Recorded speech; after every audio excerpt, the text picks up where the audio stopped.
1,00,000 कितना? 1,00,000 आवाज सबकी चाहिए। 1,00,000 कितना? 1,00,000 एक साल में 1,00,000 तो एक महीने का कमाई 8,000 रुपये। एक महीने कमाई 8,000 रुपये हुआ ना सर। एक साल में अगर 1,00,000 हुआ तो 8,000 रुपये महीने के हिसाब से आया, खर्चा पानी चल जाएगा, बहुत बढ़िया कमाई नहीं है। लेकिन जुड़े कितने? 100 लोग पूरे के पूरे काम नहीं करेंगे, ये भी कंफर्म है। 100 में से 95 लोग यूजर हो गए, यानी प्रोडक्ट केवल यूज किए, आगे किसी को उन्होंने बताया नहीं। लेकिन 5 लोग उसमें से यूजर बने, प्रमोटर बने, काम करने के लिए तैयार हो, बोले सर हमें भी पैसा कमाना है। और 100 में से 5 लोग काम करने के लिए तैयार हुए और दूसरे साल इनको भी बोलते हैं कि सर कुछ नहीं करना है, 100 की टीम तैयार करना है, और दूसरे साल ये लोग भी 100 की टीम तैयार करते हैं, तो आपकी टीम बनती है 500 बनेगी। और एक व्यक्ति से 1,000 आएगा तो 500 लोगों से कितना आएगा सर? कितना? 1 व्यक्ति से 1,000 तो 500 लोगों से कितना टोटल आएगा? गणित गड़बड़ा जाएगा। अच्छा, गणित में कमजोर है क्या सर? नहीं ना। तो एक व्यक्ति से 1,000 तो 500 लोगों से कितना आ जाएगा? 5,00,000 एक साल में। यानी दूसरे साल की कमाई कितनी होगी आपकी? 5,00,000। तो एक साल में 5,00,000 आया तो एक महीने में कितना हो गया?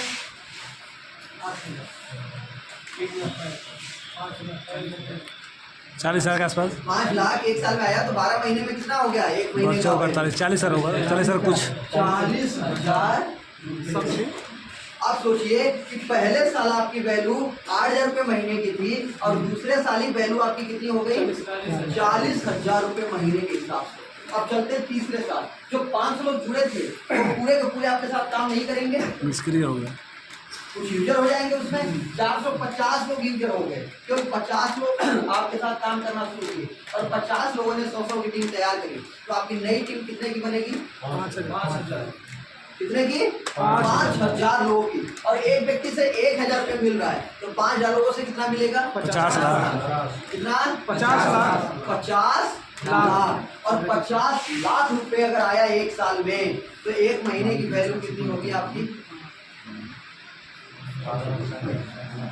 4 लाख रुपए से आपकी वैल्यू महीने की तीसरे साल 4 लाख रुपए से ज्यादा होनी शुरू हो गई सर। अब चलते हैं चौथे साल। जो 5,000 लोग आपके साथ जुड़े थे वो सभी के सभी आपके साथ काम नहीं करेंगे। उसमें से 4500 लोग यूजर हो जाएंगे, 500 लोग प्रमोटर बनेंगे और 500 लोग अगर 100 की टीम तैयार करते हैं तो टीम अगली कितने की बनेगी सर? 50,000 की। और एक व्यक्ति से 1,000 तो 50,000 से कितना? 5 करोड़। 5 करोड़ रुपए एक साल में आपके पास आएंगे सिस्टम से। तो एक महीने की वैल्यू कितनी होगी सर? 40 लाख। कितना? 40 लाख समथिंग। कितना? 40 लाख रुपए महीने की वैल्यू आपकी हो गई सर इस प्लेटफॉर्म से चौथे साल। चलते हैं 5वें साल में। 5वें साल में जो 50,000 लोग आपके साथ आए थे उसमें से 45,000 प्रमोटर हो जाएंगे, 5,000 केवल आपके साथ काम करेंगे। 45,000 यूजर हो जाएंगे, 5,000 प्रमोटर बनेंगे, काम करेंगे। और एक व्यक्ति अगर 100 की टीम बनाता है तो 5,000 लोग मिलकर 100 की टीम बनाएंगे तो कितने की टीम बनेगी? 5 लाख हो जाएगा। 5 लाख की। एक व्यक्ति से 1,000 रुपये कमीशन आपको आता है तो 5 लाख लोगों से कितना आएगा? 50 करोड़। कितना सर? 50 करोड़। कितना? 50 करोड़। सबके आवाज नहीं आ रही। नहीं आएगा? आएगा तो बोलेंगे तब ना आएगा, बोले नहीं करेंगे तो आएगा पीछे। तो कितना आएगा? 50 करोड़। 5 साल में 50 करोड़। 50 करोड़। तो एक साल में 50 करोड़ रुपये आया 5वें साल। तो एक महीने की वैल्यू कितनी हो गई? 4 करोड़ 16 लाख पर मंथ रुपए के हिसाब से आपकी वैल्यू हो गई सर 5वें साल।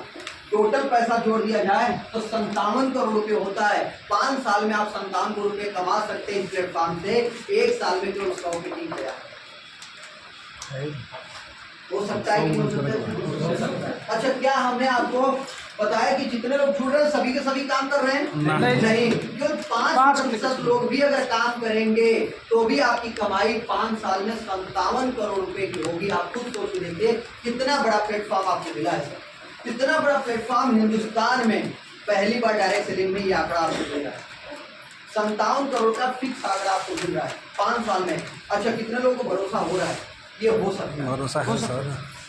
हो सकता है? भरोसा हो रहा है? तो बिलीव करिए 100% भरोसा होगा। अगर मैं सोचता हूँ, चलिए मैं मान लेता हूँ कि कुछ लोगों को भरोसा नहीं हो रहा होगा, कुछ लोगों को बिलीव नहीं हो रहा होगा कि 5 साल में 57 करोड़ नहीं आएगा, कोई बात नहीं। अगर इसका 10% भी आ गया तो 10% कितना होगा? 10% कितना होगा? 5 करोड़। अगर 5 साल में 5 करोड़ रुपए भी अपने पास आ गए तो कैसा रहेगा सर? बहुत अच्छा है। तो कैसा रहेगा? तो जिंदगी कैसी होगी? पूरी यू टर्न कर जाएगी। एक इंसान कामयाब होना चाहता है, ये चाहता है ना, सपने पूरा करना चाहते हैं। हर इंसान के सपने क्या क्या होते हैं? एक इंसान चाहता है हमारे पास घर हो जाए, तो घर कितने का? 1 करोड़ रुपए का। अगर 1 करोड़ का घर हो जाए तो व्यक्ति ठीक ठाक रहने लगेगा। चलिए, हर कोई सोचता है कार हो जाए, तो घर के सामने 1 करोड़ रुपए की कार खड़ी हो जाएगी, लग्जरी वाली, ठीक है ना? BMW, आदमी, मस्ती, जो भी जरूरत हो वो खड़ी हो जाएगी। अब क्या सोचता है? शिक्षा बच्चों की। अब अगर आपके 2 बच्चे हैं, जो हिंदुस्तान का नियम है, उस हिंदुस्तान के नियम के अनुसार अगर आपके 2 बच्चे हैं, 2 बच्चों का अगर अच्छी शिक्षा करानी है तो कितना खर्चा हो जाएगा? चलिए, दोनों को आप MBBS बनाते हैं या दोनों को IS, एक को IS PCS, एक को MBBS बनाते हैं, तो लगभग 1 करोड़, 1 करोड़ 2 करोड़, तो कितना? 2 करोड़ 1 नंबर की शिक्षा पे, हिंदुस्तान की 1 नंबर की शिक्षा पे आपका 2 करोड़ रुपए खर्चा होगा। अब बचता है क्या? 1 करोड़ कपड़ा। 1 करोड़ कपड़ा। ये सोचता है ना अच्छा कपड़ा पहने, तो अच्छा कपड़ा पे कितना खर्चा हो जाएगा? 1 करोड़। मान लेते हैं पूरी जिंदगी में 1 करोड़ रुपए, पूरी जिंदगी में 1 करोड़ का कपड़ा बढ़िया होगा, ब्रांड होगा सर। हर साल एक चेंज करेंगे तो वो 1 करोड़ रुपये खर्चा नहीं होगा, खत्म नहीं होगा। अब बात आती है खाना, पता है ना, सेहतमंद खाना। तो सेहतमंद खाना कितने का हो जाएगा? खत्म हो गया। 1 से 2 करोड़ रुपये मान लेते हैं। अरे सर 5 करोड़ रुपये खत्म हो सेहतमंद खाना पे तो टोटल कितना खर्चा होगा? 2, 3, 2, 5, 2। अगर कोई व्यक्ति 7 करोड़ रुपए कमा ले तो वो लग्जरियस लाइफ जी सकता है, पूरी लाइफ उसकी यू टर्न हो सकती है सर। जिंदगी में जितना सोचा होगा सब कुछ पूरा होगा 7 करोड़। अब सोचिए, जिस भी प्लेटफॉर्म पे आप सभी काम कर रहे होंगे, क्या उस प्लेटफॉर्म से आपकी पूरी लाइफ में 7 करोड़ रुपए आ जाएंगे? नहीं सर, नहीं आ जाएंगे। अच्छा, ये सपना है कि नहीं है? ये चाहिए कि नहीं चाहिए? तो क्या आ जाएगा? आ जाएगा। नहीं, जिसको इसको छोड़ के AWPL छोड़ के नहीं नहीं। अच्छा, मान लेते हैं कि अगर आप, बुरा मत मानिएगा, अगर कोई व्यक्ति सरकारी टीचर होगा या 1 लाख 1.5 लाख की सैलरी होगी, बुरा मत मानिएगा, लेकिन एक कैलकुलेशन मैं आपको दिखाता हूँ। अगर किसी की सैलरी अगर 1 लाख रुपए पर मंथ होगी, आप में से किसी की है? तो मान लीजिए किसी को होगी भी, तो बताना नहीं चाहता होगा, टैक्स लग जाएगा। तो मान लेते हैं अगर किसी की 1 लाख की सैलरी होगी तो पूरी लाइफ में वो व्यक्ति कितना कमाएगा? 1 लाख रुपए अगर 1 महीने में कमा रहा है तो 1 साल में 12 लाख। 20 साल की उम्र में उसको जॉब मिल गई, 20 साल की उम्र में, तो कितने साल तक जॉब रहती है? 60 साल तक या 40 साल तक कमाएगा। तो 40 साल, 1 साल में 12 लाख, तो 40 साल में 4 करोड़ 4 करोड़ 5 करोड़ 80 लाख रुपया 1 लाख रुपए कमाने वाला व्यक्ति कमा सकता। अब जो 1 लाख रुपए महीने कमा रहा होगा वो भी यहाँ तक नहीं पहुँचता। आप कहेंगे सर हर बार भत्ता बढ़ता है, चलिए भत्ता 10% बढ़ा देते हैं, पूरे में बढ़ा देते हैं तो 48 लाख रुपये और बढ़ गया, 4.5 करोड़, सॉरी 5.5 करोड़ रुपये तक पहुँचेगा। ये पहुँचेगा ना सर। अगर 1 लाख रुपये 20 साल की उम्र से कमाना शुरू कर दिए और 40 साल तक लगातार कमाते रहे तो फिर कैसी जिंदगी चेंज होगी? नहीं हो सकती है। आपको जो व्यवसाय मिला है सर, इससे भी बड़ा व्यवसाय मिला है,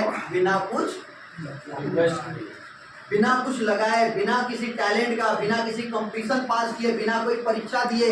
वहाँ पे तो लाखों कंपटीशन, लाखों टेस्ट, लाखों लोगों को बीट करके आपको आगे बढ़ना पड़ता है, लेकिन यहाँ पे तो आसानी से व्यवसाय मिल जाता है। और उसके लिए भी ऑफलाइन कई बार आपके घर पे जा करके आपको समझाता होगा सर, शुरू कर लो, ज्वाइन कर लो सर, कैरियर राइट या रॉन्ग सर? और ये ऐसा व्यवसाय 5 साल में, मैं मानता हूँ 57 करोड़ रुपए का आंकड़ा मैं दिखा रहा हूँ, ये आंकड़ा है, लोग कमा भी रहे हैं। हमारे महिपाल गुरुजी 60 करोड़ से ज्यादा की इनकम कर चुके हैं, कंपनी को भी 9 साल हुआ। हमारे शिव कुमार गुरुजी 55 करोड़ से ज्यादा की इनकम कर चुके हैं और अभी कंपनी को 9 साल हुआ, रिपोर्ट काम करते हुए 6 साल हुआ। अमित दुबे गुरु जी लगभग 30 करोड़ रुपए से ज्यादा की इनकम कर चुके हैं। 2016 में बिजनेस की शुरुआत की थी। अवधेश नारायण गुरु जी, इन्होंने इस बिजनेस के अंदर अब तक 20 करोड़ रुपए के आसपास इनकम कर चुके हैं और 2017 के अंदर इन्होंने बिजनेस की शुरुआत की थी। प्रणव पांडे गुरु जी इस बिजनेस के अंदर लगभग 8 करोड़ रुपए की इनकम कर चुके हैं और अभी बिजनेस की शुरुआत इन्होंने 2017 में करी थी। जितेंद्र कुशवाहा गुरु जी बिजनेस की शुरुआत 2018 में करी थी, लगभग 3 करोड़ रुपए की इनकम कर चुके हैं। अभी सोच के देखिए कितना साल बीता है। अभी कंपनी को ही 9 साल हुआ और जिस दिन हम और आप इस बिजनेस पे इस पोजीशन पहुंचेंगे, होगा कि नहीं होगा सर? होगा सर। अभी मुझे भी इस बिजनेस के अंदर 3 साल से ऊपर हो रहा है। 3 साल में कितना पैसा आना चाहिए इस सिस्टम का? 50 लाख। 50 लाख जी सर। और हमारी इनकम 65 लाख।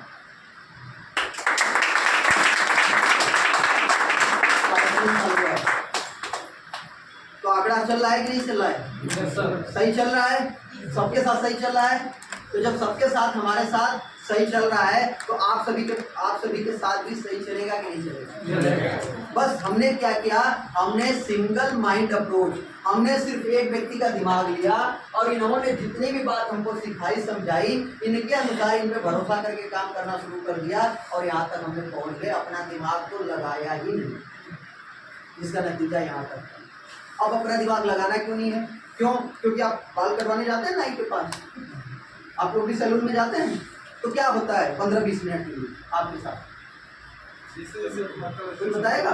एक्सप्लेन करना चाहेगा? होता क्या है, उसके अधीन हम हो जाते हैं, यानी अपने आप को हम उसको समर्पित कर देते हैं। हम उसको, वो बोलता है दाएं करो, बाएं करो, नीचे करो, ऊपर करो, मार भी देता है तो हम सोचते हैं मसाज करो।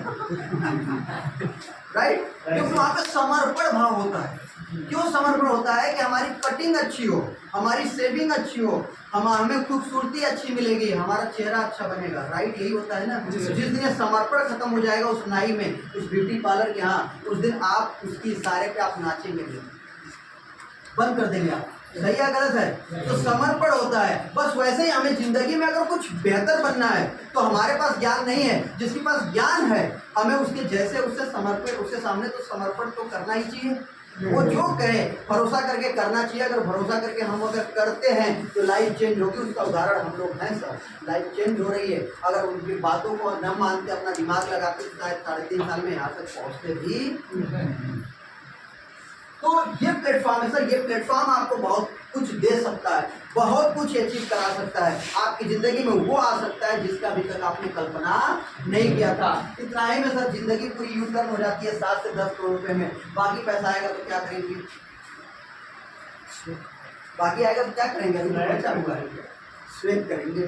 क्या बोला सर आपने? फ्लैट खरीदेंगे। फ्लैट खरीदेंगे, फ्लैट खरीदेंगे, बिजनेस बनाएंगे, फार्म हाउस खरीदेंगे, फिर जमीनें खरीदेंगे, बलिया में फिर अच्छे रेस्टोरेंट भी बना लेंगे, बड़े बिजनेस बनाएंगे। क्योंकि जब पैसा आता है तो आइडिया भी आता है और जब पैसा नहीं रहता है तो आइडिया भी नहीं आता, सब बेकार हो जाता है। तो फिर एक ही आइडिया आता है कि चलते हैं मूवी देखते हैं या तो फिर कहीं पेड़ के नीचे बैठ के ताश खेलते टाइम पास। सच्चाई है सर, हकीकत है। और आपको ये प्लेटफॉर्म ऐसा मिला हुआ है जहाँ पे आप ये जिंदगी जी सकते हैं। अब बात आती है, आपके दिमाग में सवाल आ रहा होगा सर ठीक है यहाँ तक की बात तो मैं मान रहा हूँ, आपकी बात सही है, ये अचीवमेंट आ सकती है, लेकिन आएगी कैसे? आएगी कैसे? तो उसके बारे में हम लोग जानेंगे कि आएगी कैसे, इस अचीवमेंट तक आप कैसे पहुँचेंगे और इस अचीवमेंट तक पहुँचने के लिए आपको करना क्या होगा, हाउ टू वर्क, काम कैसे करना है, क्या करना पड़ेगा। तो इसके लिए ऑलवेज फॉलो, कुछ नहीं करना है, कोई पहाड़ नहीं तोड़ना है यहाँ पे, कोई आपको मजदूरी नहीं करनी है, कोई आपको रोड पे मिट्टी नहीं फेंकनी है, कोई आपको ऑफिस में जाकर के 12 घंटे की ड्यूटी नहीं करनी है, आपको शटर, दुकान का शटर उठाना बंद करना नहीं, झाड़ू नहीं लगाना है, कुछ भी नहीं करना है। सिर्फ एक काम करना है, सिस्टम को फॉलो करना। जैसे सिस्टम फॉलो करते हैं हम ट्रेन का सफर करते समय, सिस्टम फॉलो करते हैं हम एयरप्लेन का सफर करते समय। अगर हमें एरोप्लेन का टिकट हमारे पास है, मान लीजिए यहाँ से दिल्ली जाना है, वाराणसी में जाना है प्लेन पकड़ने, और हमारा टाइमिंग है सुबह 10 बजे, तो हमें 2 घंटा पहले रिपोर्टिंग का टाइम आ जाता है। मैसेज आता है फिर 2 घंटे पहले रिपोर्टिंग के लिए आना पड़ेगा आपको, और रिपोर्टिंग करके आधा घंटा पहले बोर्डिंग टाइम से आधा घंटा पहले बोर्डिंग गेट बंद हो जाएगा, आपको आधा घंटा पहले आपको बोर्डिंग में घुस जाना है। यही होता है ना। अब हम पहुंचे वहां पे, हमारा टाइम 10 था और हमने लिया था बिजनेस क्लास का टिकट, सबसे महंगा वाला। बड़े ध्यान से इस बात को समझिएगा, बिजनेस क्लास का हमने टिकट लिया था सबसे महंगा वाला। हमारी टाइमिंग थी फ्लाइट टेक ऑफ करने की 10 बजे और हम वहां पहुंचते हैं ठीक 10 बजे, ठीक 10 बजे। और हम जैसे ही गेट पे पहुंचते हैं और गेट पे पहुंचने के बाद बोलते हैं जल्दी करो, हमारी फ्लाइट का टाइम 10 बजे, मुझे जल्दी जाना है। कोई सुनेगा? कोई सुनेगा? बोलेगा मैं तो बिजनेस क्लास का टिकट खरीदा हूँ, 50,000 रुपये का है, फ्लाइट को रोको, फ्लाइट को लेट करो, लेकिन मुझे लेके ही जाना है, मेरे बिना फ्लाइट जानी नहीं चाहिए। कोई सुनेगा? नहीं सर। सिक्योरिटी में मान लीजिए वहां से कुछ अंदर घुस जाते हैं, आप सिक्योरिटी में जाते हैं, बोलता है सिक्योरिटी टिकट हटाओ, मुझे जल्दी जाना है, लेट हो रहा है, हमने 50,000 की फ्लाइट हमने टिकट लिया और सबसे महंगा वाला हमारा टिकट है, हमें फ्लाइट पकड़ना है। कोई सुनेगा? आप कहाँ होंगे, फ्लाइट के अंदर या जेल के अंदर? कहाँ होंगे? नहीं समझ में बात? फ्लाइट के अंदर होंगे या जेल के अंदर? जेल के अंदर होंगे। 50,000 वाला टिकट होने के बावजूद भी अगर आप उसके बनाए गए सिस्टम को फॉलो नहीं करेंगे तो आप उसका मजा नहीं ले सकते हैं 50,000 रुपये खर्च करने के।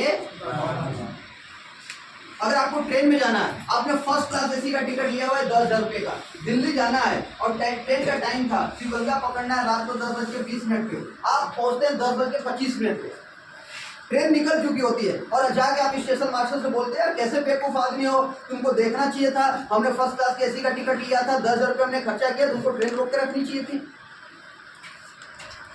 इतना महंगा टिकट लेने से मुझे फायदा क्या हुआ? तो सुनेगा? ज्यादा बोलेंगे तो कहाँ होंगे? ट्रेन के अंदर या जेल के अंदर? जेल के अंदर होंगे। यानी इस दुनिया के अंदर जितने भी बनाए गए सिस्टम हैं, अगर उसको आपको इस्तेमाल करना है स्मूथ तरीके से बिना कोई रुकावट का, अगर आपको उसमें सफल होना है तो आपको क्या करना पड़ेगा? सिस्टम को फॉलो करना पड़ेगा। नहीं तो लाखों रुपए खर्चा करके बहुत अच्छा टैलेंट होने के बावजूद भी आप उस सिस्टम का मजा नहीं ले पाएंगे। समझ में आई बातें? और उदाहरण समझ इतने से समझ में आ गया होगा।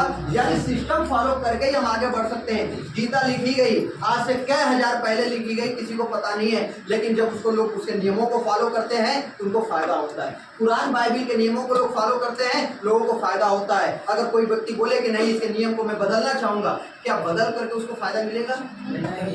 नियम जो बना है उसी को बने बनाए नियम को फॉलो करके ही लोग फायदा उठा सकते हैं। कोई भी नियम बदल करके कोई व्यक्ति आज तक खुश और सुखी नहीं रहा ना।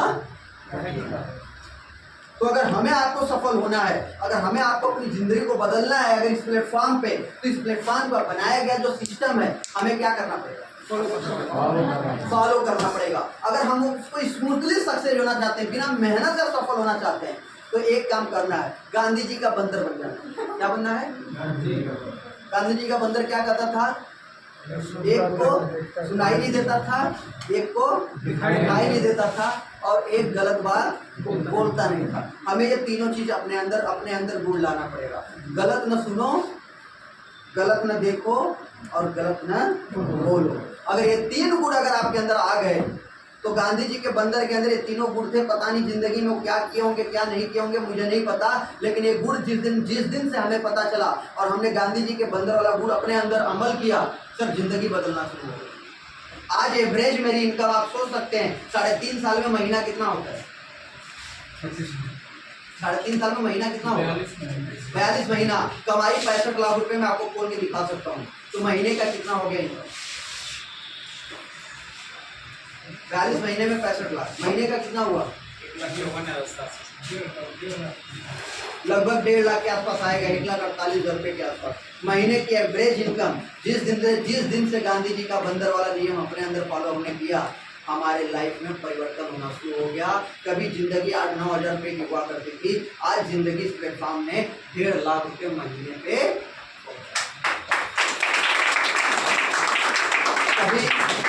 अभी बाइक हुआ करती थी, बाइक के लिए सोचा करते थे, और बाइक थी भी तो छोटी सी थी, लेकिन आज 14 लाख रुपए की 4 व्हीलर है और बहुत जल्दी 6-7 महीने जाते जाते वहाँ पे ब्रांड कार खड़ी होगी। अगर अगली मुलाकात 6 महीने 7 महीने बाद अगर हम लोग की होगी, इस महीने इस दौरान तो कई बार मुलाकात होगी, लेकिन 6-7-8 महीने बाद अगर हमारी आपसे मुलाकात होगी तो ब्रांड कार की होगी, किया सोनेट की जगह कोई ब्रांड खड़ी होगी। आप कभी घर से बाहर जाने के लिए सोचना पड़ता था, बाहर जाते भी तो नौकरी करने जाते, लेकिन आज हिंदुस्तान के कई सारे शहरों को घूम चुके हैं और हिंदुस्तान का शहर छोड़ दीजिए, 2 बार थाईलैंड, 1 बार Malaysia, Dubai with family tour achieve है, जाने वाले हैं। उसके बाद अंडमान निकोबार का विद फैमिली टूर अचीव है, वहाँ भी जाने वाले हैं। 5 जगह की यात्रा अगर हो पाई हम अपने लिए और अपने परिवार के लिए मैं अगर दे पाया इस प्लेटफॉर्म की बदौलत और गांधी जी का बंदर बनने की वजह से। अब बताइए, गांधी जी के बंदर बनने से, सिस्टम को फॉलो करने से घाटा है या फायदा है? घाटा है या फायदा है? तो ऐसा फायदा कितने लोगों को चाहिए? सबको चाहिए ना, लेकिन बस यही काम करना पड़ेगा। जो सिस्टम बना है उसका अनुसार पालन तो करना ही पड़ेगा। कितना महंगा टिकट खरीदेंगे, लेकिन 2 घंटा पहले तो जा करके लाइन में लगना पड़ेगा। सिक्योरिटी के टाइम पे जूता बेल्ट सब कुछ नंगा होना पड़ेगा, उतारना पड़ेगा, तो ही आप आगे बढ़ेंगे। अगर उसमें कुछ भी आपने लेकिन किंतु परंतु किया तो आप वापस हो जाएंगे या तो फिर कहीं और।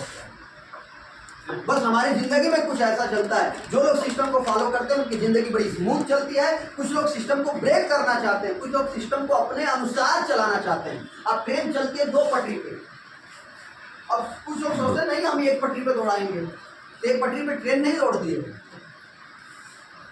कोई सोचता है नहीं हमारी ट्रेन हमारे हिसाब से चलनी चाहिए, जिसमें हमारा टिकट है, तो आपके हिसाब से चलेगी नहीं। और वही लोग कितना भी चिल्ला ले, कितना भी बोल ले, कितना भी रेलवे को गाली दे ले, लेकिन वो नियम बदलने वाला नहीं है। नियम तो अपने अनुसार ही चलना पड़ेगा। अगर आपको सफल होना है तो आपको नियम के अनुसार ढलना पड़ेगा। राइट अरान? तो क्या तैयार है आप सभी? न बुरा सुनेंगे, न बुरा देखेंगे और न बुरा ही किसी को बोलेंगे, तो सफल जरूर होंगे। आगे चलते हैं। सिस्टम क्या कहता है? सक्सेस पर पी का मतलब होता है पेशेंस। इस बिजनेस में सफल होना है, कामयाब होना है, तो एक बात हमेशा याद रखिएगा, धैर्य तो चाहिए ही। पेशेंस का मतलब धैर्य होता है, जानते हैं आप सभी? धैर्य का मतलब क्या होता है? धैर्य किसको बोला जाता है? कोई बताना चाहेगा? इसको एक्सप्लेन करना चाहेगा? धैर्य किसे बोलते हैं? धैर्य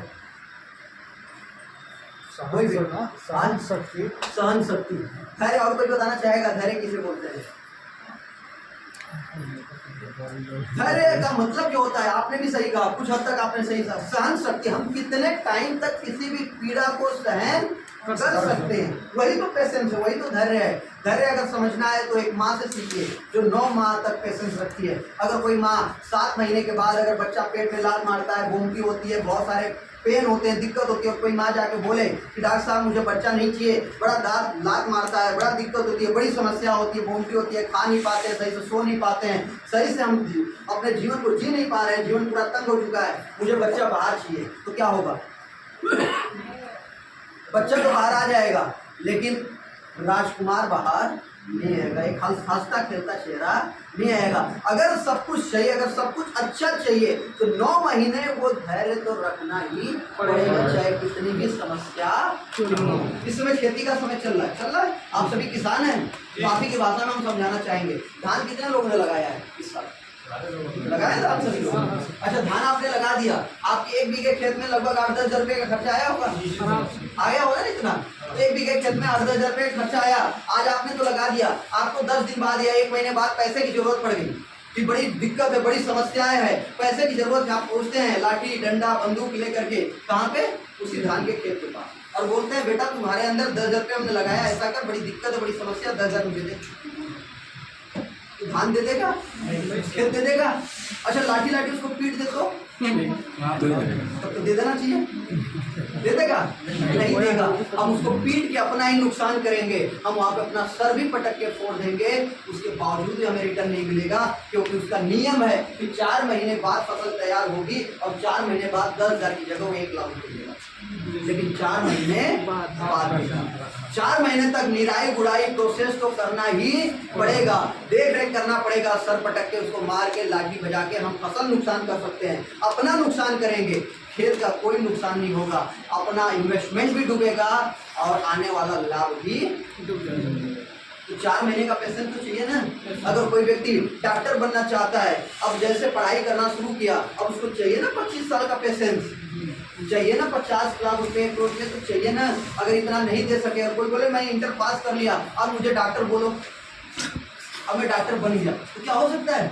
नहीं। 25 साल का पेशेंस चाहिए। 5 साल तैयारी करने में, 5 साल MBBS करने में 10 साल का समय तो लगेगा ही लगेगा। अगर 10 साल का समय दे सकते हैं, लाखों करोड़ रुपए खर्च कर सकते हैं, तो पैसा कमा सकते हैं, डॉक्टर बन सकते हैं। इस दुनिया के अंदर जितने भी काम है सर, हर काम के अंदर धैर्य होता है, पेशेंस होता है। बिना पेशेंस का कुछ होता नहीं। अगर कुछ हो जाए तो बताइए, कुछ भी हो जाए तो कोई काम हो जाए बिना पेशेंस का। एक दुकानदार दुकान खोलता है, लाखों रुपए इन्वेस्टमेंट करता है, रोज जाकर के अगरबत्ती पूजा करता है, शटर खोलता है, सुबह शाम को बंद करता है, किसी दिन पैसा मिलता है, किसी दिन नहीं मिलता है, लेकिन वो भी 3 साल तक पेशेंस बना के रखता है कि आज नहीं, लेकिन एक दिन ऐसा आएगा, साल 2 साल जाते जाते हमारी दुकान चलेगी। अगर कोई दुकानदार 1 महीने में दुकान खोल करके परेशान हो जाए और बोले अब चल ही नहीं रही है, पैसा आ ही नहीं रहा है, तो 1 महीने बाद दुकान का शटर बंद करेगा और उसका पूरा इन्वेस्टमेंट खराब हो जाएगा। पेशेंस तो लगता ही लगता है, लगता है ऐसा भी नहीं लगता है, और पेशेंस तो चाहिए। और इतने बड़े बिजनेस में आप चल रहे हैं, इतना बड़ा अपना व्यवसाय बनाने जा रहे हैं, अपने सपनों को पूरा करने जा रहे हैं, तो क्या आपका पेशेंस नहीं लगेगा? पेशेंस चाहिए ना। तो क्या आप भी इस बिजनेस के लिए 3 से 5 साल का पेशेंस रखने के लिए तैयार हैं? कितना पेशेंस रखना है यहाँ पे? 5 से 5 साल। 3 से 5 साल, ज्यादा नहीं, 3 से 5 साल। 3 से 5 साल में इतना तो हो जाएगा आपके पास कि आपको पेशेंस की भाषा समझानी नहीं पड़ेगी। क्या रखने के लिए तैयार है? बोल दिया सर। लेकिन आपके पेशेंस की परीक्षा यहाँ नहीं होनी है, कहाँ होगी? मार्केट में। जब मार्केट में आप निकलेंगे तो लोग बोलेंगे कि अरे मास्टर साहब बड़े अच्छे थे, ये सब चक्कर में कहाँ जाके फंस गए। कोई बोलेगा अरे डॉक्टर साहब बड़े अच्छे थे, ये सब फंसने फंसाने वाले चक्कर में कहाँ से फंस गए। तो कोई बोलेगा अरे वकील साहब आप तो बड़ा अच्छा काम कर रहे थे, ये सब दवाई सवाई के चक्कर में कैसे फंस गए। तो कोई बोलेगा ये सब होता नहीं है, तो कोई बोलेगा अरे बेकार कंपनियां होती है, तो कोई बोलेगा मैं करके देख लिया कुछ हुआ नहीं। तो कोई बोलेगा अरे मैंने भी किया था 2-4 रैंक मैंने भी हासिल किया था, कुछ हुआ नहीं। असली पेशेंस की परीक्षा तो आपकी वहाँ आने वाली है जब मार्केट में लोग आपको थप्पड़ मारेंगे, तो वहाँ पे भी गांधी जी बनना पड़ेगा। गांधी जी क्या बोला करते थे? कोई अगर एक थप्पड़ मारे तो दूसरा थप्पड़ दे देना चाहिए, दूसरा गाल दे देना चाहिए, थप्पड़ नहीं देना चाहिए। तो हमारे इस व्यवसाय के अंदर भी अगर आपको मार्केट के अंदर इस तरीके के थपेड़े मिलते हैं तो वहाँ पे बहस करने की जरूरत नहीं है। बहस करेंगे आप डिमोरलाइज होंगे, आप उनसे हाथ जोड़िए निकल जाइए, बोले ठीक है सर मैं जो किया हूँ अच्छा किया हूँ, वो तो वक्त बताएगा ये कौन सही है और कौन।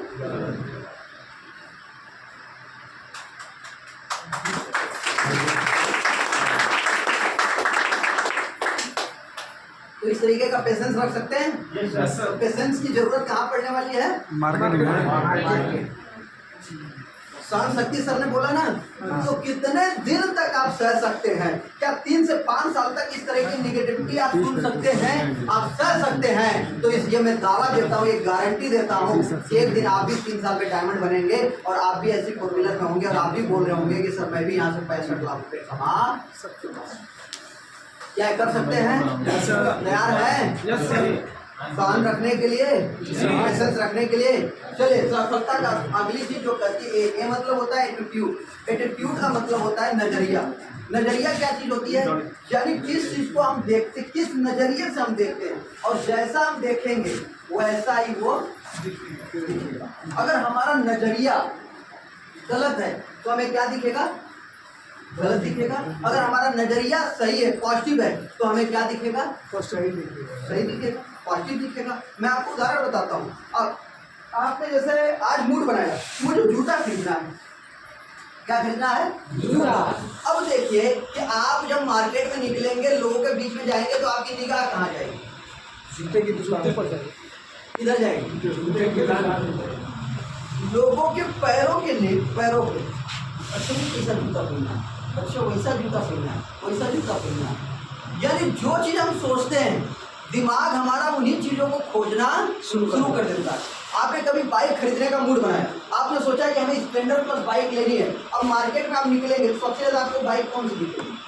Splendor plus. क्यों? क्योंकि स्प्लेंडर प्लस बाइक आपको ज़्यादा पसंद है। स्प्लेंडर पे ध्यान स्प्लेंडर जाएगा। प्लस क्यों क्यों क्योंकि स्प्लेंडर प्लस अचानक मार्केट में निकल गई नहीं, पहले से उतना ही बाइक चल रही थी, लेकिन आपका दिमाग ने क्या बोला, स्प्लेंडर प्लस बाइक को खोजना शुरू किया, तो हर जगह वही चीज दिखना शुरू हो जाएगी। आपके जिंदगी में जितनी भी घटनाएं घटती है वो आपके सोचे गए विचारों की वजह से होती है। तो हमेशा पॉजिटिव निगाह एटीट्यूड रखिए, अपना नजरिया रखिए, हमेशा सकारात्मक रखिए, कभी भी निगेटिव मत करिए। और जब सकारात्मक रहेंगे तो आपको हर तरफ सकारात्मक ही दिखेगा, और जब आप निगेटिव रहेंगे तो हर तरफ क्या दिखेगा, हर व्यक्ति में बुराई दिखेगी। अगर आप बुराई की तरफ ध्यान देंगे तो क्या दिखेगा, बुराई दिखेगा। आप अच्छाई की तरफ ध्यान देंगे तो क्या दिखाई देगा, अच्छाई दिखाई देगा। तो आपका जो एटीट्यूड होना चाहिए वो अच्छा होना चाहिए, अच्छा एटीट्यूड बना के रखिए, आप अच्छाई देखते रहेंगे। टी मतलब होता है टीचबिलिटी, टीचबिलिटी का मतलब होता है सीखते रहना चाहिए। कभी भी ये नहीं सोचना है कि अब मैंने सीख लिया, अब हमें सीखने की जरूरत नहीं है, हमेशा सीखते रहना चाहिए। यानी कि कभी भी अगर आपको ये एहसास हो कि अब तो मैं बहुत सीख लिया, अब मुझे सीखने की जरूरत नहीं है, तो अपने आप से एक सवाल करिएगा कि क्या मैं स्टेज पे खड़ा होकर के सिखाने लायक बन चुका हूँ। अगर जवाब मिले यस, तो फिर वहां से उठ करके यहाँ खड़ा होकर सिखाना है। अब सीखना नहीं है, क्या करना है, सिखाना है। इस बिजनेस में दो ही चीज चलेगी हमेशा, या तो वहाँ बैठना है या तो यहाँ खड़ा होना है, या तो वहाँ बैठना है या तो यहाँ खड़ा होना है। तो हमेशा सीखते रहना चाहिए। और कहा जाता है सीखने की कोई उम्र नहीं होती है। जब तक व्यक्ति जिंदा रहता है इस धरती पे तब तक वो कुछ न कुछ सीखता ही रहता है। तो कभी भी सीखने से भागना नहीं है। और यच मतलब होता है ऑनेस्टी, ऑनेस्टी का मतलब होता है ईमानदारी। ईमानदार व्यक्ति ही अपने कैरेक्टर को, ईमानदार जो व्यक्ति बनाता है वही व्यक्ति ही कहीं भी किसी भी प्लेटफॉर्म में सफल हो पाता है। जिसका कैरेक्टर ईमानदार ना हो, जो व्यक्ति ईमानदार ना हो, क्या वो सफल हो पाएगा कहीं भी, चाहे वो किसी भी प्लेटफॉर्म में हो। एक दुकानदार भी अगर ईमानदार नहीं रहेगा तो क्या दुकानदारी चल पाएगी उसकी। एक नौकरी वाला अगर ईमानदार नहीं रहेगा अपने काम के प्रति तो क्या वो कमा पाएगा, नौकरी में बना रहेगा, नहीं रहेगा। ईमानदारी तो हर जगह चाहिए, और ईमानदारी तो इस बिजनेस में चाहिए, और इस बिजनेस में तो और चाहिए। क्यों, क्योंकि हम पब्लिक का बिजनेस करते हैं। पब्लिक के बीच में एक बार इमेज बनती है, बार बार नहीं बनती है। एक बार अगर इमेज खराब हो गई तो फिर दोबारा इमेज नहीं बनती है। तो इस बिजनेस के अंदर ईमानदारी कहाँ कहाँ चाहिए वो मैं आपको बता रहा हूँ। सबसे पहली ईमानदारी अपने काम के प्रति, अपने अपलाइन के प्रति, अपने डाउनलाइन के प्रति। दूसरी ईमानदारी पैसे की लेन देन में ईमानदारी। जब आप इसमें काम करेंगे तो पैसा भी आपका मिलना जुलना शुरू होगा, तो वहाँ पे ईमानदारी आपको रखनी है। तीसरी ईमानदारी आपको रखनी है लोगों की बिलिंग की, एसपी की ईमानदारी रखनी है। और चौथी जो ईमानदारी रखनी है अपने कैरेक्टर की।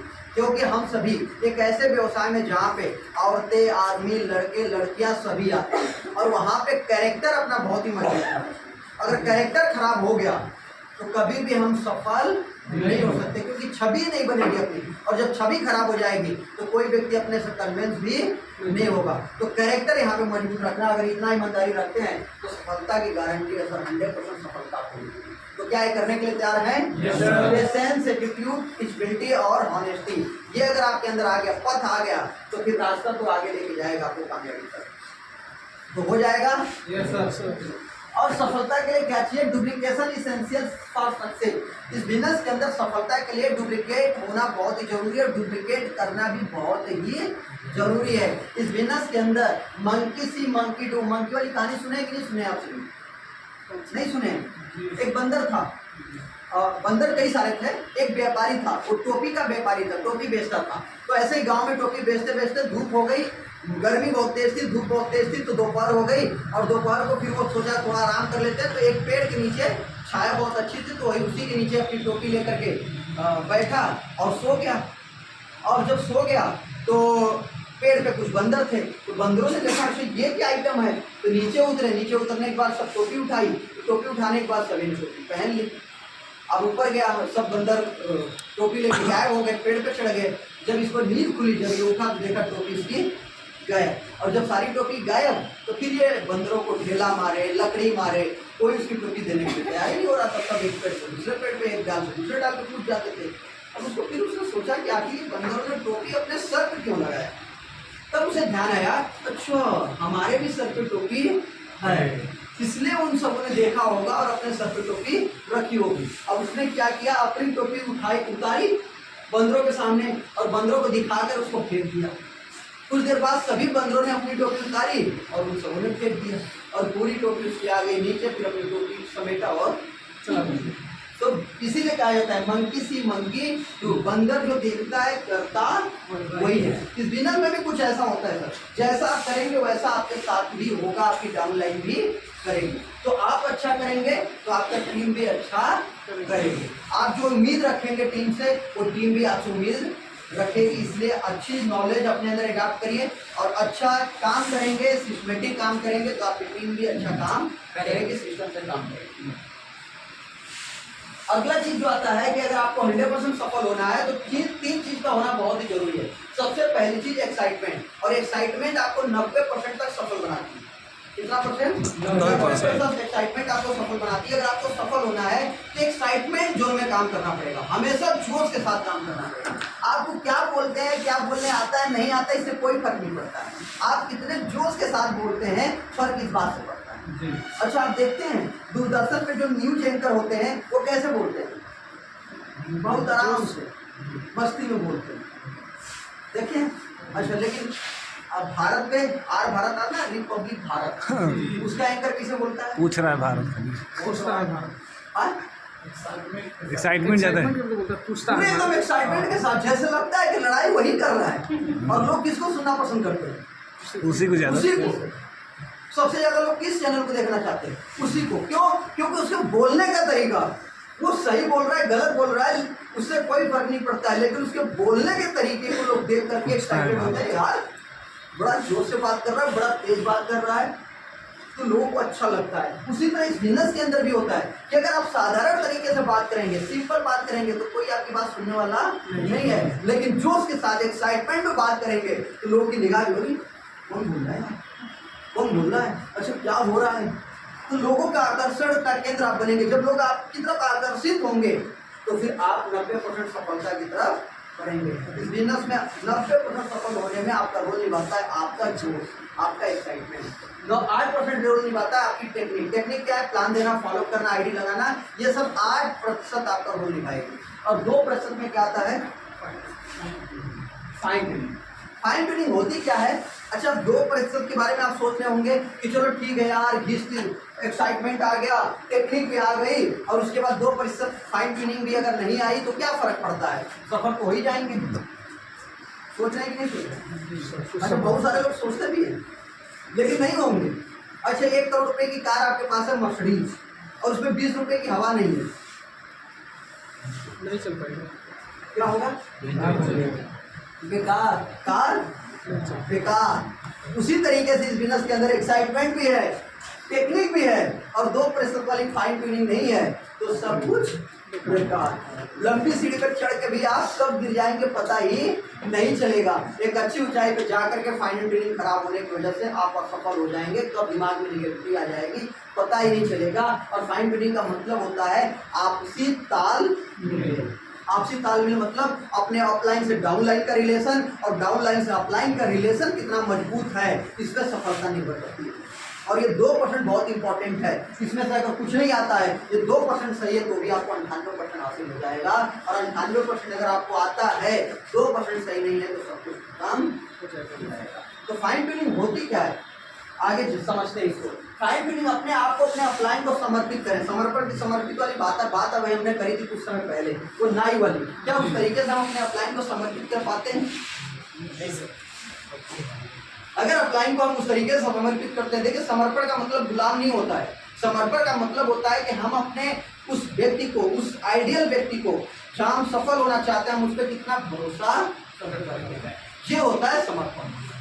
और कुछ लोग समर्पण का मतलब समझते हैं, अरे अच्छा गुलाम बनाने की बात करें, सर गुलाम बनने की बात नहीं, आप आज़ादी के साथ बिजनेस करते हैं। लेकिन समर्पण का मतलब है क्योंकि आप सफल होना चाहते हैं तो आपको जाना कैसे वो आपको पता नहीं, पता तो आपके ऊपर वाले को है, और उस पर भरोसा अगर आप करेंगे तभी आप सफल हो पाएंगे। दूसरा, रोज एक फोन कॉल अपने अपलाइन को जरूर करें। क्या करते हैं? रोज अपने अपलाइन को एक फोन कॉल अगर करते होंगे तो फाइन ट्यूनिंग मजबूत होगी। Daily reporting with your upline, always respect all to your upline any problem. कोई भी प्रॉब्लम हो अपने अपलाइन से रिस्पेक्टफुली बात करनी, कभी भी झल्ला के, गुस्सा में, और कभी भी एक और प्रॉब्लम होती है लोगों की, जैसे कोई समस्या आपकी टीम में, तो समस्या कोई टीम में आ गई तो डाउन लाइन की मान लीजिए समझ, एक उदाहरण में बता रहा हूँ, जितेंद्र जी के टीम में सर जुड़े हुए, उदाहरण से, और सर को कोई समस्या है, प्रॉब्लम कोई है, सर का कोई प्रोडक्ट डिले हो गया या फिर कोई केवाईसी वगैरह की वजह से पे आउट नहीं आ पाया, कोई भी एनीवे कोई समस्या है सिस्टम में लेकर, ये जा करके जितेंद्र सर को बताते हैं कि सर ऐसा है कि मेरा जो 25 रुपये का पे आउट बना था ना वो अकाउंट पे आया नहीं। सर कैसी कंपनी है आपकी, सर आप बोलते हैं पैसा टाइम से आ जाता है लेकिन मेरा तो आया नहीं।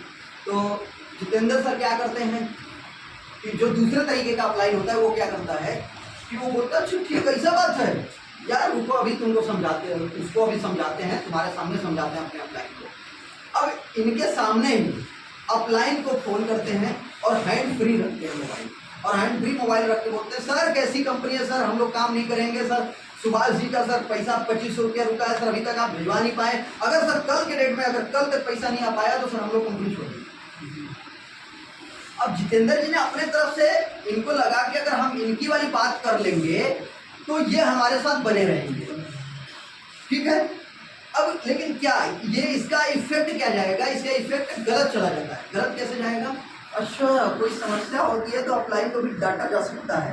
अब इनके नीचे ये जुड़े हुए हैं, ये अपनी समस्या लेके इनके तक पहुंचे, अब इनको इन्होंने कोई समस्या बताई, अब ये फोन कहाँ करेंगे, इनके पास फोन करेंगे, अब इनको भी कैसे बताएंगे, सर कैसी कंपनी है सर, देखिए हमारे रमेश जी का पैसा बनाया है अभी तक पहुंचा नहीं सर, ऐसा चलेगा तो सर कितने दिन हम लोग काम करेंगे, काम हम छोड़ देंगे सर, हम लोग काम हम नहीं करेंगे।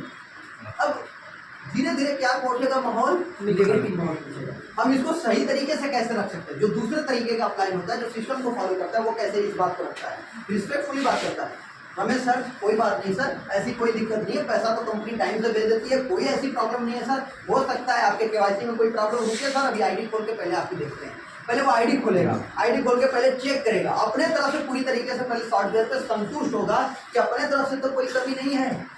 जब अपने तरफ सारी चीज संतुष्टि हो जाती है, कोई कमी नहीं निकलती है, तब बोलता है ठीक है सर कोई कमी तो नहीं है, हो सकता है मैं बात करता हूँ, कंपनी में कोई प्रॉब्लम होगी तो ठीक है सर मैं बात करके आपको थोड़ी देर में बताता हूँ। वहाँ पे अपलाइन के सामने बात नहीं करता है दूसरे तरीके का लीडर, वो बाद में अपलाइन को अपनी पूरी समस्या बताता है, और बाद में भले गुस्सा कर ले, भले झगड़ा कर ले, लेकिन कब, डाउन लाइन के सामने नहीं। जब आप डाउन लाइन के सामने बात करते हैं तो वही डुप्लीकेसी डाउन लाइन में चलती चली जाती है। तो ऐसी गलती आपको नहीं दोहरानी है, अगर आपको बड़े व्यवसाय बनाने हैं तो ऐसी तो गलती नहीं दोहराएंगे। अपलाइन मीन्स अपलाइन होता क्या है, बहुत सारे लोगों को ये समझ नहीं आता है कि अपलाइन मतलब, कुछ लोगों को समझ आता है अपलाइन मतलब क्या होता है, नौकर। अपलाइन हमारा कोई है तो नौकर होगा, हमेशा हमारा प्लान करे, हमेशा हमारा फॉलो करे, हमेशा हमारा कोई एसपी दे, हमेशा हमारा सब कुछ करे, लेकिन ऐसा नहीं होता है सर। अपलाइन आपके साथ वो रोल निभाता है जो दुनिया के अंदर आपके परिवार का, आपका रिश्तेदार, कोई भी सदस्य वो रोल नहीं निभा पाएगा। अपलाइन होता क्या, अपलाइन पहली बात तो आपके जाकर के आपको ज्वाइन कराता है, आपके अंदर सपने नहीं होते, आपके अंदर सपने जगाता है, आपको भरोसा दिलाता है। जो सपने आपके घर वाले आप पे भरोसा नहीं करते हैं, आपके घर वाले अगर घर वालों से बोलेंगे मैं BMW लेके आने वाला हूँ, आपके घर वाले ही बोलेंगे कि ऐसा कभी हो नहीं सकता है, बड़े बड़े सपने मत देखो, लेकिन इस सपनों पे सबसे पहले भरोसा कौन दिलाता है, अपलाइन।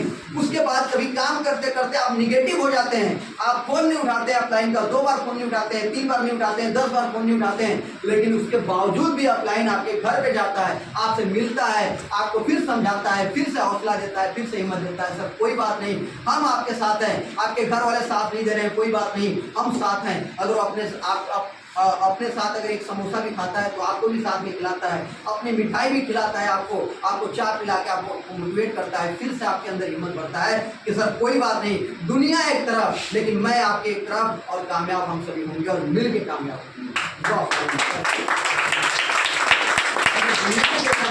अगर बाहर की दुनिया में आप चले जाइए, अपने बीबी का 4 बार फोन मत उठाइए तो 5वीं बार फोन आपका भी नहीं उठेगा, सही कि नहीं सर? अगर अपने रिश्तेदार का 4 बार फोन मत उठाइए तो 5वां बार वो फोन करना बंद कर देगा, नाराज हो जाएगा। अगर रिश्तेदार के आप एक निमंत्रण में मत जाइए तो दोबारा वो आपके निमंत्रण में नहीं आने वाला है। आप अपने घर वालों को बोलेंगे कि मैं 1 करोड़ रुपये कमाने वाला हूँ, 10 करोड़ रुपये कमाने वाला हूँ, कोई भरोसा नहीं करने वाला है सर। लेकिन अपलाइन एक लौटा एक ऐसा व्यक्ति होता है आपकी ज़िंदगी में जो हर सिचुएशन में हर समय आपके साथ खड़ा रहता है और आपका साथ देने के लिए तैयार रहता है, सारी दुनिया से लड़ जाता है लेकिन आपको भरोसा दिलाता है कि सर नहीं, जिंदगी बदलेगी, साथ हम देंगे, हम साथ आपके साथ रहेंगे, कामयाब होता है कि नहीं होता है? इतना सब कुछ होता है लेकिन कुछ दिन बाद शुरुआत में तो बहुत अच्छा चलता है, लेकिन जैसे जैसे हम थोड़ा सा बड़ा होते हैं, यानी जब ब्रोंज बनते हैं, सिल्वर बनते हैं, गोल्ड बनते हैं, तो फिर थोड़ा सा ज्ञान आ जाता है बिजनेस का। और जब बिजनेस का ज्ञान आता है तो फिर जो हमारा दिमाग होता है वो हमारा दिमाग एक्टिवेट हो जाता है, और एक्टिवेट गलत तरीके में हो जाता है। तब फिर हम सोचते हैं हमारा अपलाइन हमारे लिए किया क्या है, फिर हमारा अपलाइन ने क्या किया, जो भी कुछ किया हमने किया। और जब मैं शब्द आ जाता है किसी के अंदर, फिर उसका क्या होता है सर? विनाश। क्योंकि रावण का मैं शब्द मैं नहीं बच पाया तो हमारा और आपकी क्या होता था सर उसके सामने? तो मैं तो कभी करना नहीं चाहिए। अगर जो भी कुछ करते हैं, जो भी कुछ हुआ, हमेशा अपलाइन की वजह से होता है, क्योंकि अपलाइन ने आपको भरोसा ही नहीं दिलाता तो आप बिजनेस में आते हैं।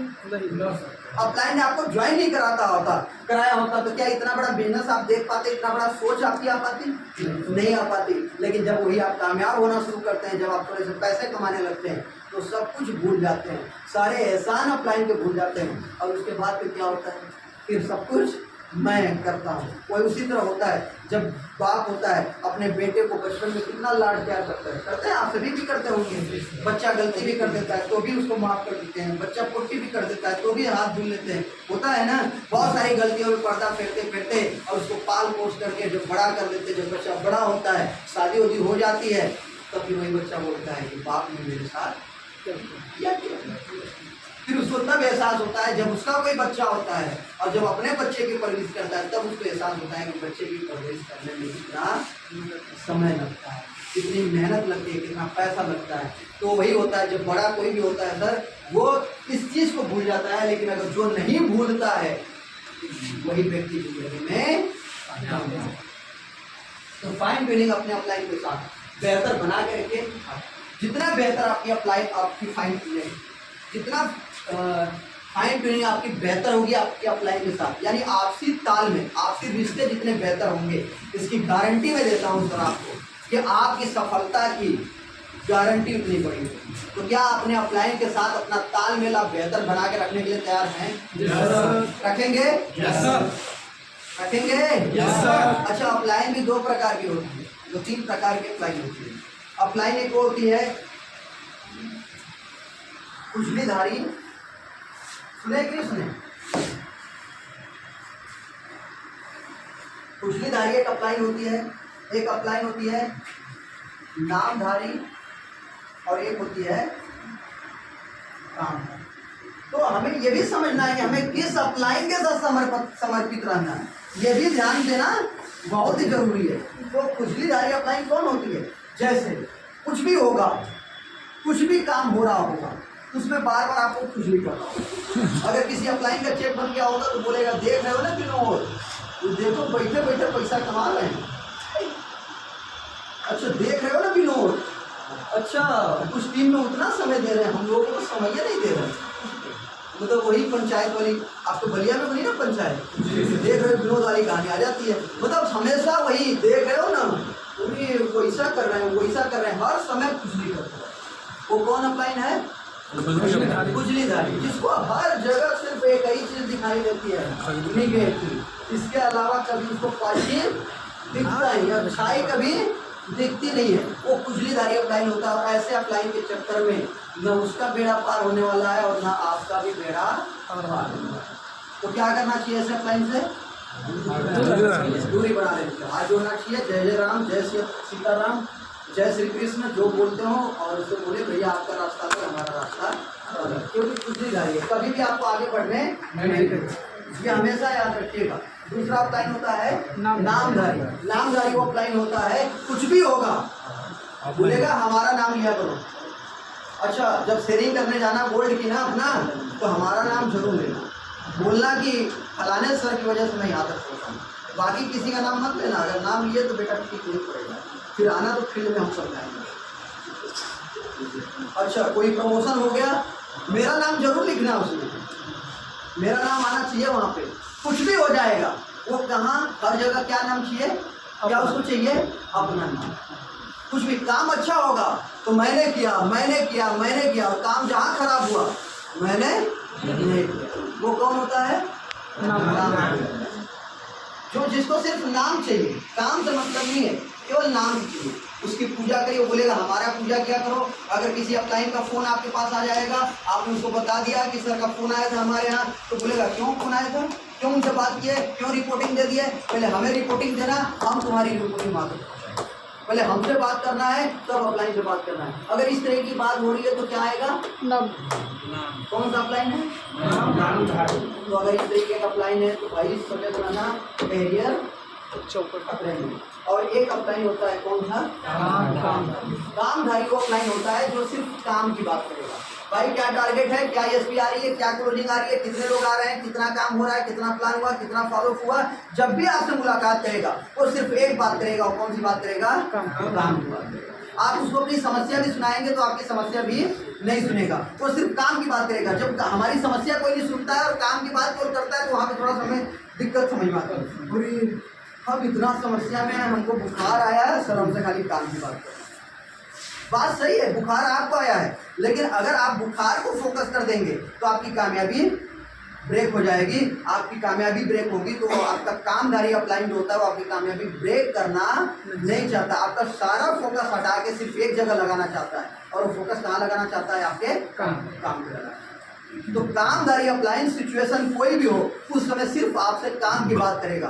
अगर कोई भी अपलाइन आपसे एसपी की बात करता है, काम की बात करता है, आपके तरक्की की हमेशा बात करता है, आपकी रिपोर्टिंग लेता है, तो समझिए आपका कामधारी अपलाइन है। और यही अपलाइन आपका एक्टिव अपलाइन है। ये कौन हो सकता है, हो सकता है ये 10 लोग ऊपर हो सकता है आपका करेंट अपलाइन हो सकता है 5 लोग ऊपर हो, लेकिन एक्टिव अपलाइन को पकड़िए, एक्टिव अपलाइन को समझिए और उसी एक्टिव अपलाइन के साथ अपना भविष्य, जिसको देखने, जिसको सुनने के बाद, जिससे एक बार मुलाकात करने के बाद लगता हो कि नहीं यार यही हमारे अपलाइन बनने के काबिल हैं और इनके डायरेक्शन में हमें काम करना चाहिए, उसके डायरेक्शन में काम करना चाहिए। बाकी तो ज्वाइन कराने वाले बहुत सारे होते हैं, प्लान दिखाने वाले अपलाइन बहुत होते हैं, ज्वाइन कराने वाले अपलाइन बहुत होते हैं, लेकिन कामयाब बनाने वाला कोई एक व्यक्ति होता है। वो कितना ऊपर होगा ये पता नहीं है, वो खोजना आपको है, वो देखना आपको है कि कौन काम वाला अपलाइन।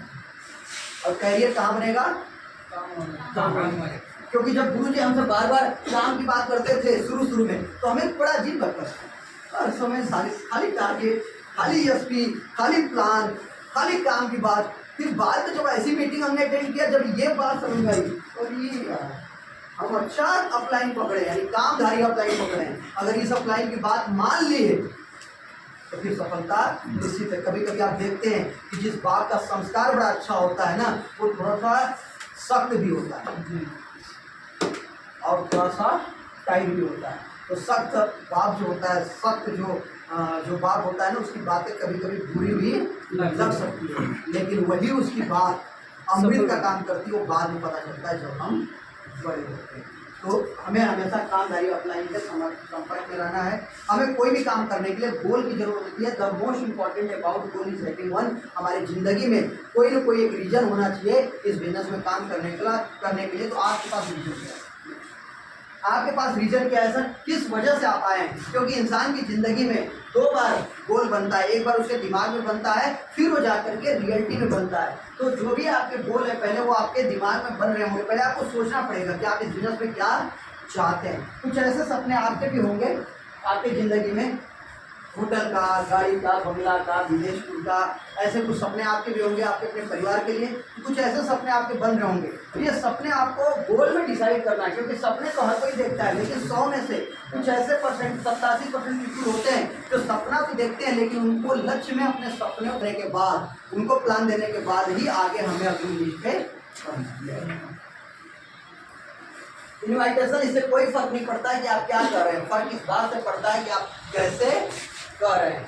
बुलाते रहिए, डायमंड मिल जाएंगे। कभी भी हमें इनविटेशन बंद नहीं करना है, हमें हमेशा आगे लोगों को बुलाते रहना है। इनविटेशन कार्ड के साथ इज्जत से बुलाए। जैसे संडे को यहाँ वेन्यू होता है ना, तो वेन्यू में आप एक इनविटेशन कार्ड छपवा सकते हैं, हेल्थ अवेयरनेस प्रोग्राम का कार्ड छपवा सकते हैं। उस कार्ड के माध्यम से भी लोगों को बुलवा सकते हैं। तो अपन बुलाया करिए, परिवार के साथ बुलवाया करेंगे तो बेहतर रहेगा। सबसे बड़ा है लोग क्या कहेंगे लो। इसी वजह से हम लोगों को बुलाते नहीं, या तो बात नहीं करते, अरे बात करेंगे क्या कहेंगे लोग, अच्छा कोई बुला तो नहीं मान जाएगा, अरे कुछ नहीं मानेगा, सिर्फ दो शब्द बोलेगा, या तो बोलेगा यस सर ठीक है हम आपके साथ आएंगे, या तो बोलेगा नहीं सर मुझे नहीं आना है। इससे ज़्यादा क्या बोल सकता है कोई?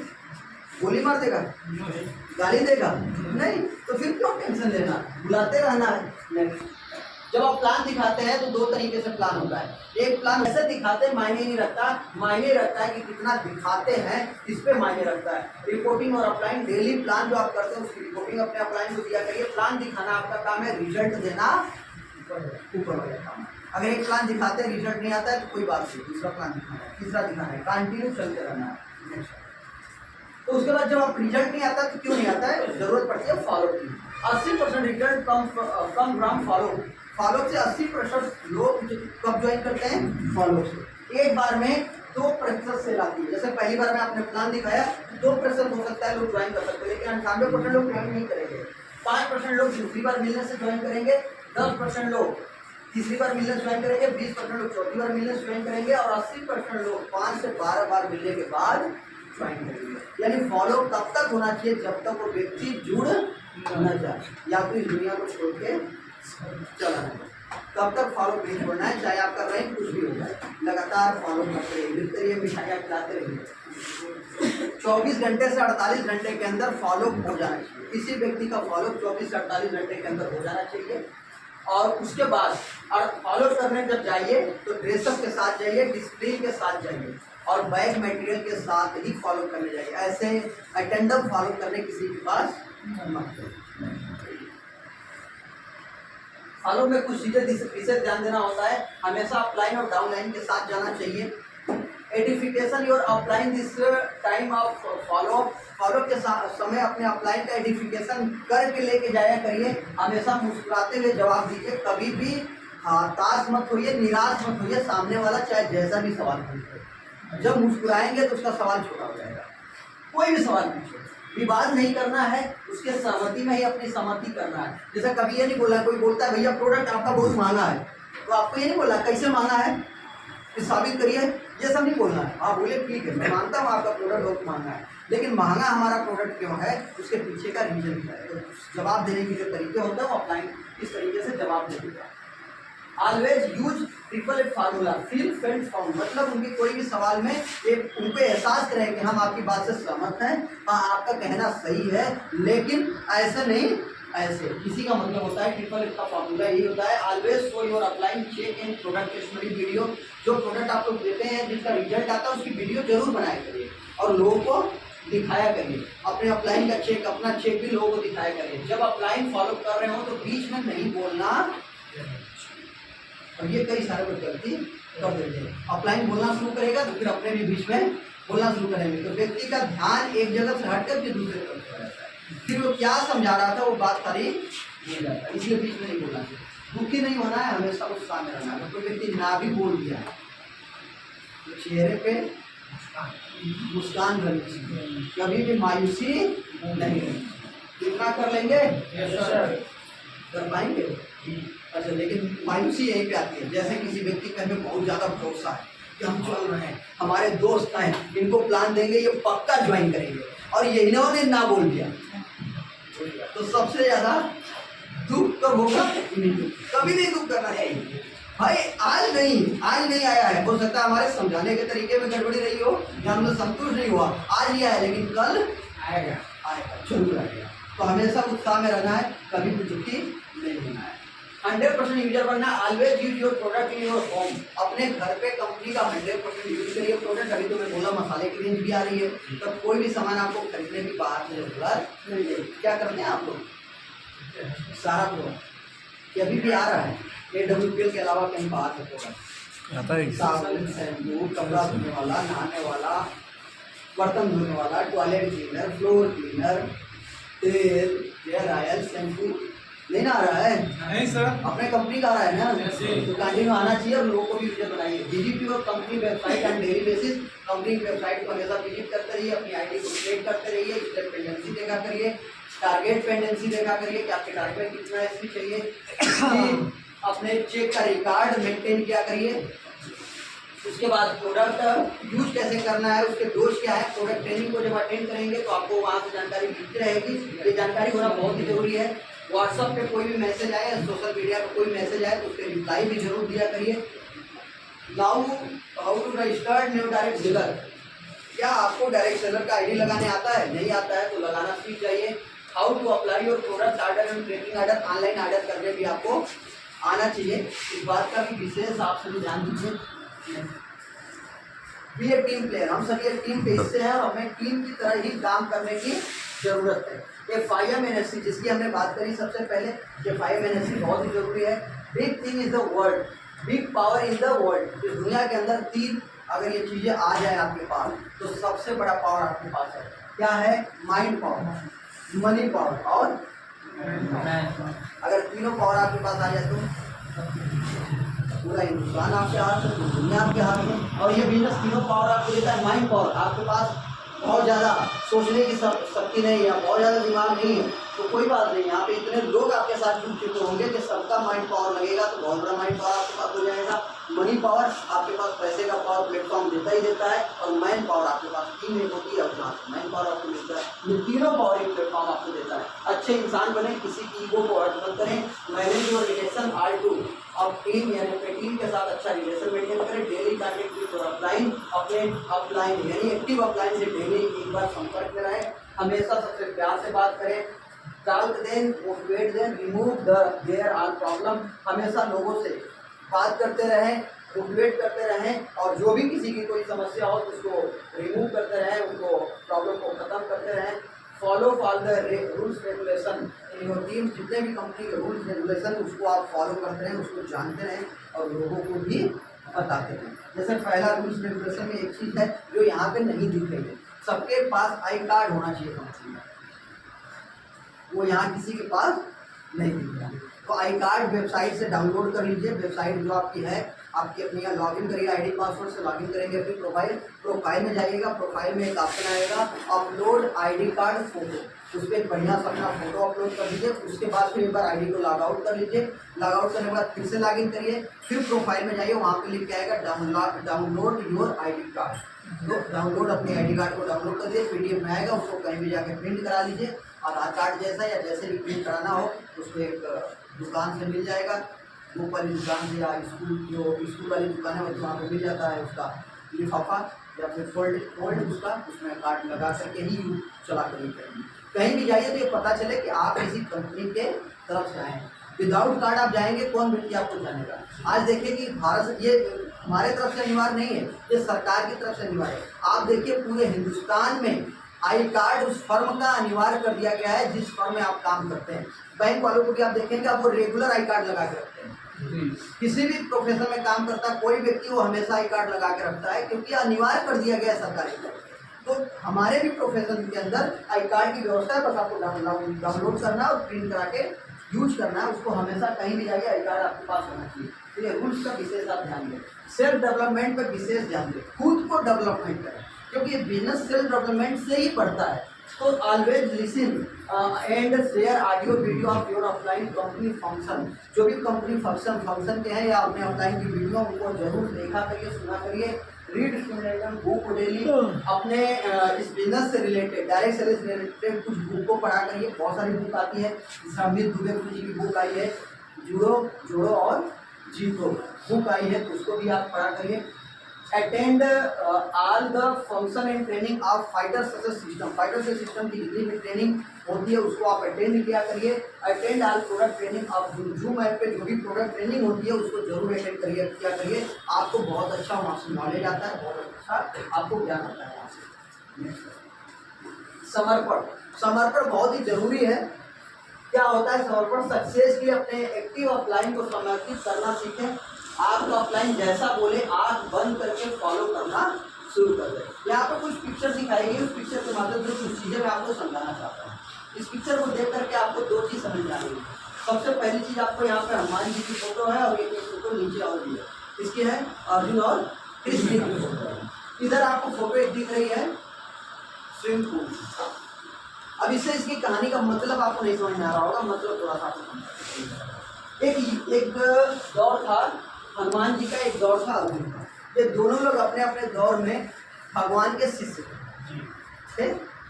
ये राम के थे और ये कृष्ण के थे। लेकिन एक दौर आया कि सबसे ज्यादा पूजा किसकी होने लगी? और अर्जुन जी की कहीं नहीं होता है। कहीं नहीं। कारण क्या था कि हनुमान जी को राम जी पे, भगवान राम पे पूरा भरोसा था, पूरा समर्पण था।